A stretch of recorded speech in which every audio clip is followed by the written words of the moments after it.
Happy Thanksgiving, everybody. I should post this Thursday morning before we leave to go up to Ohio, see my wife's family. So just a refresher of what I'm trying to do here. So I'm going to run this as a branch line.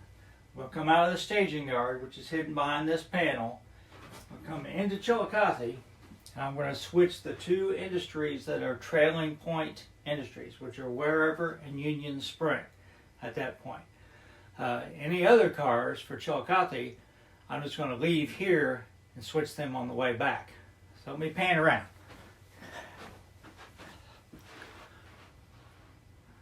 So after I switch Wherever in Union Spring, I'm just going to go right by these industries, across Grassy Fork, and into Oak Hill. So the first thing I'll switch in Oak Hill is Cedar Heights Clay, because it is a trailing point industry. Now, I have put into JMRI a couple more industries, fake industries, on the staging yard. Remember, the staging yard is basically, I only set it up when I need to. I'll just set it in place here. All right. So those are just fake industries. If JMRI says I need to run down there, I will. Otherwise, I will just turn around in Oak Hill.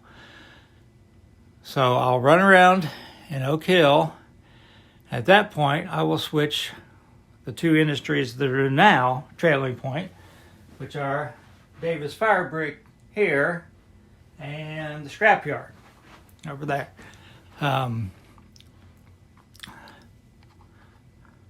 Sorry. Davis Fire Brick is where the box cars are. Yeah.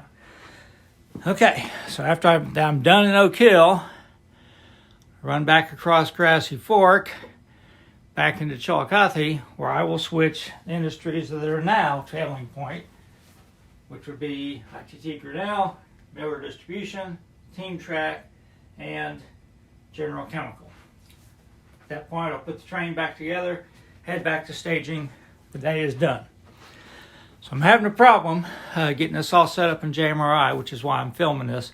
So I'm going to show you what it looks like in JMRI right now. Hopefully you can read this. People have mentioned sometimes, hey, could you do a tutorial in JMRI? And I keep saying, I don't know enough about it to do it.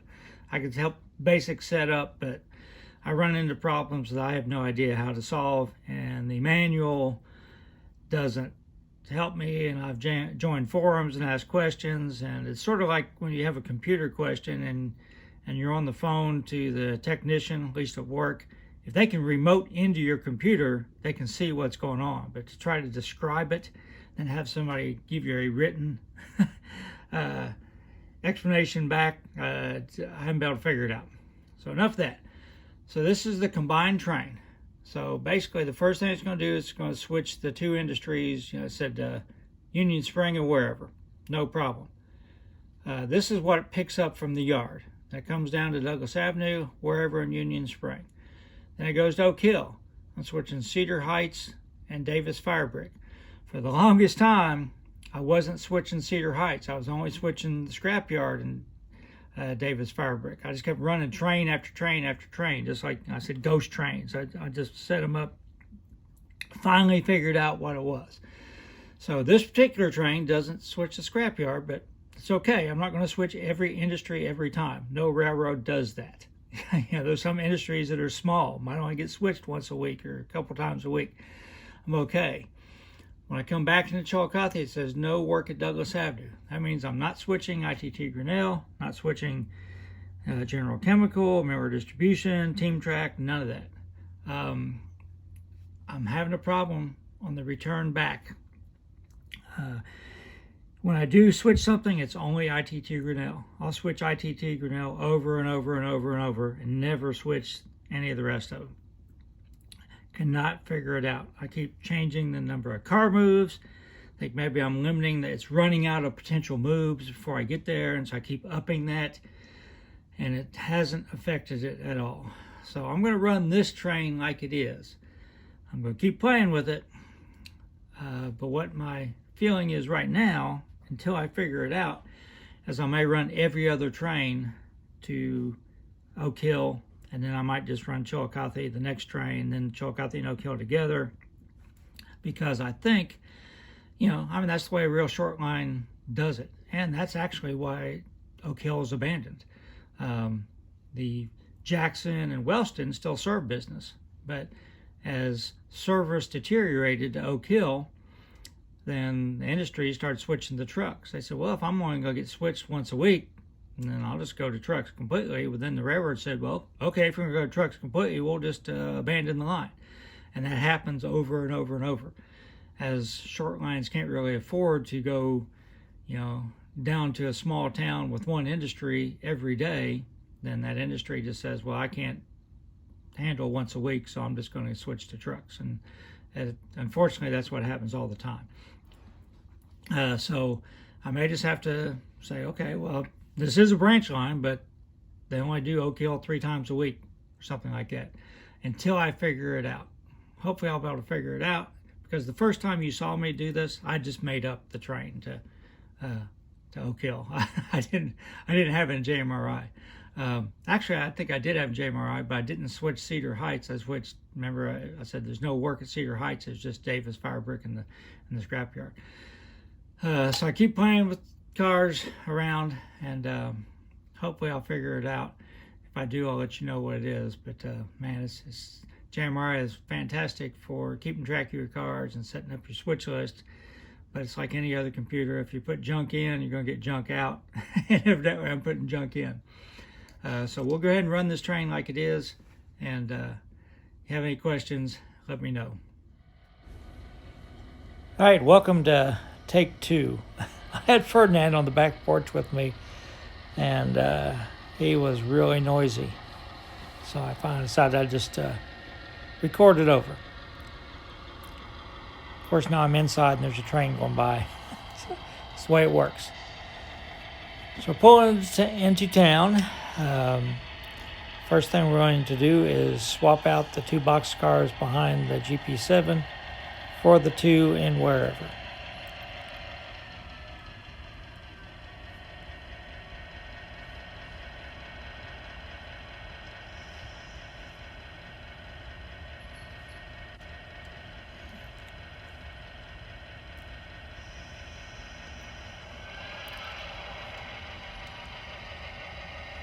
Like I pointed out in the video about the SW7,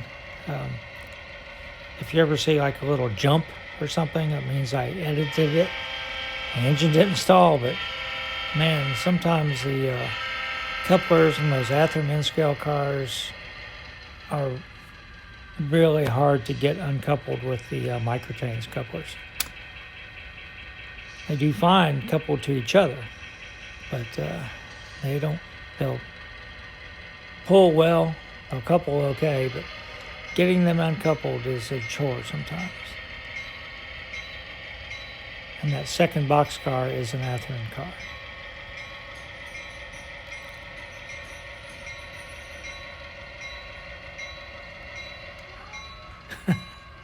Well, now we're both inside and he's wanting out.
wherever was one of the first buildings that I scratch built.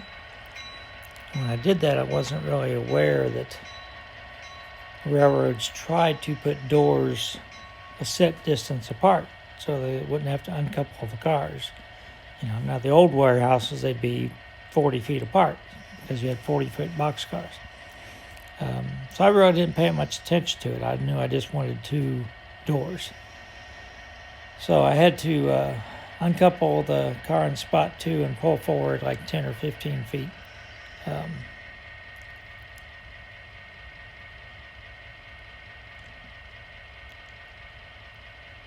Maybe a benefit of doing research before you build something. So I've tried to learn a little bit. I won't make that mistake on Cedar Heights clay.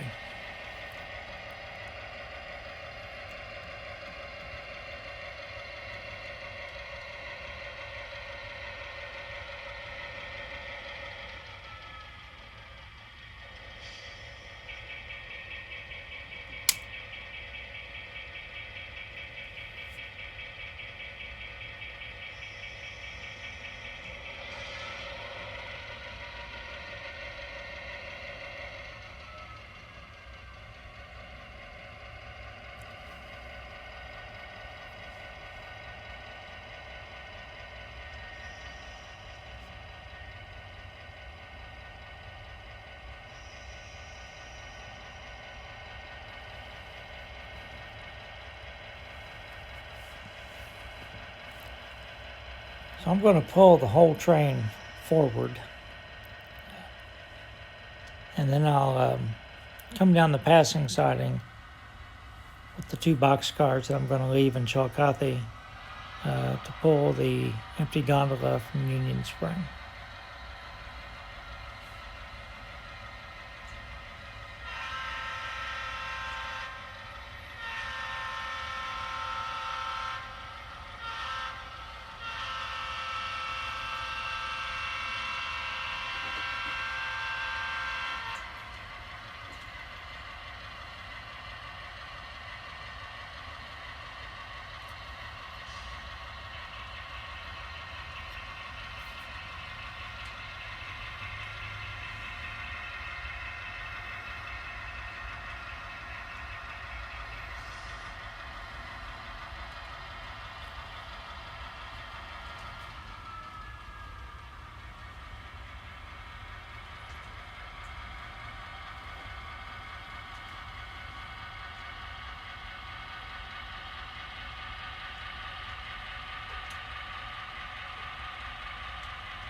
One of the crew members said that he needed to go to the bathroom, so I told him I'd switch the camera location so he could run into the yard office.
Alright, we're going to leave these 3 cars in Chillicothe. No sense dragging them all the way to Oak Hill. Just be dead weight, might pull around, and longer walk for the crew members and everything. Don't need them, so we'll just take care of them on the way back.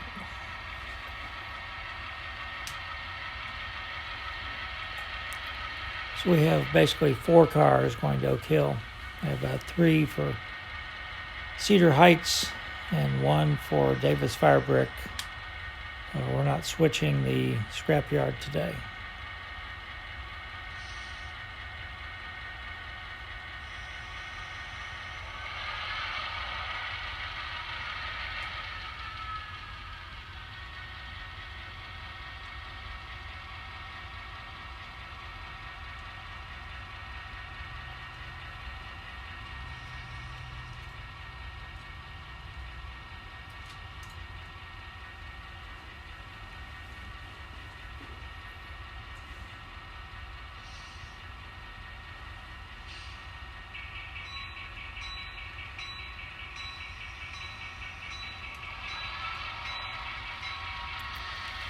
So the tripod is actually in a pretty good spot here, so I'm just going to leave the camera on there and swivel around to see the train going over Grassy Fork.